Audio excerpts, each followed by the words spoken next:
Nytjamarkaður Hjálpræðishersins á Akureyri, Hertex, nýtur vinsælda. Markmiðið er að endurnýta nytsamlega hluti og rennur ágóðinn af sölunni til góðgerðarstarfa Hjálpræðishersins á Íslandi. Hertex og fangelsið á Akureyri hafa tekið upp samvinnu en í fangelsinu dvelja konur. Hjálpræðisherinn hefur sett upp saumastofu í húsnæði fangelsisins þannig að konur í fangelsinu geta nú fengið vinnu við saumaskap og ýmsan frágang.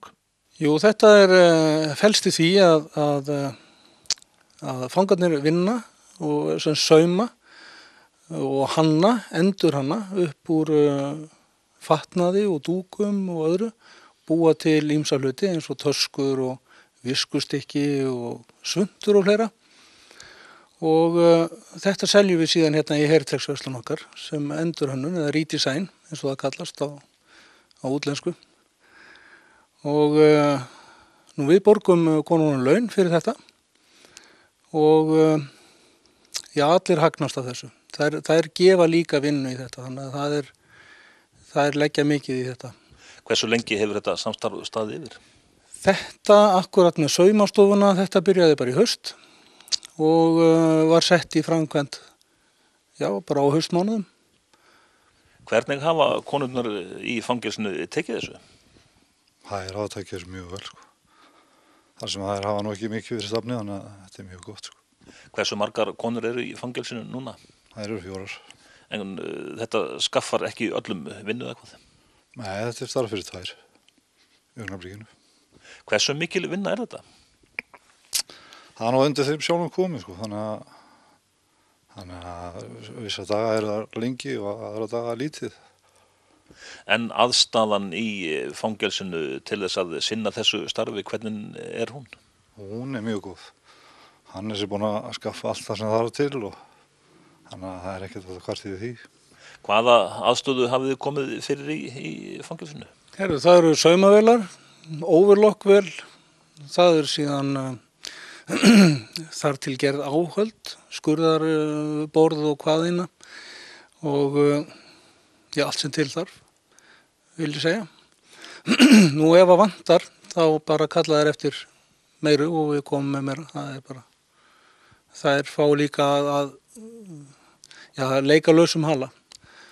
Þær koma með góðar hugmyndir og við viljum endilega hvetja til þess að þær læri og vinni og þetta verði þeim til gagns, ekki síður en okkur. En Hjálpræðisherinn, hann er í samstarfi víða lönd við fangelsisyfirvöld. Mikið samstarf í Noregi sem við tilhörum því svæðinu, Ísland, Noregur og Færeyjar og við erum með mjög mikið starf í Noregi og viljum gjarnan flytja sem mest af því hingað. Af því að þetta hefur mikil og góð áhrif á fólk og áfanga. Það er mikil betrun sem felst í þessu að fólk fá að finna að það er einhvers virði og sjái von. Það er það sem við viljum gefa fólki, það er að gefa því von. Hvað heyrist þér á föngunum, gefur þetta von? Já, það sem eins og þessar 2 manneskjur sem eru í þessu, þær fá nú nánast aldrei heimsókn, þannig að þetta stytti daginn verulega. Þær eru þá af erlendu bergi brotnar eða hvað? Já, önnur frá Hollandi og hinn frá Portúgal. Hvað með framhaldið, sjáu þið það fyrir ykkur? Já, þar sem verður kvennafangelsið, þar verður saumastofan.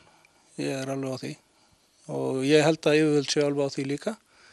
Þar sem að þetta er til góða fyrir alla og ég trúi því líka að þegar að föngum líður vel á miðað við þá aðstæður sem þeir eru í, að þá líður líka fangavörðunum vel og starfsfólkinu og ég held þetta sé öllum til góða.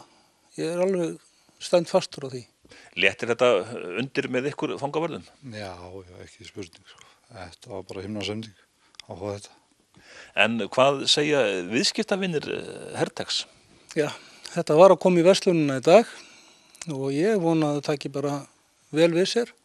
Þetta er eins og við köllum fair pay eða sanngjörn laun.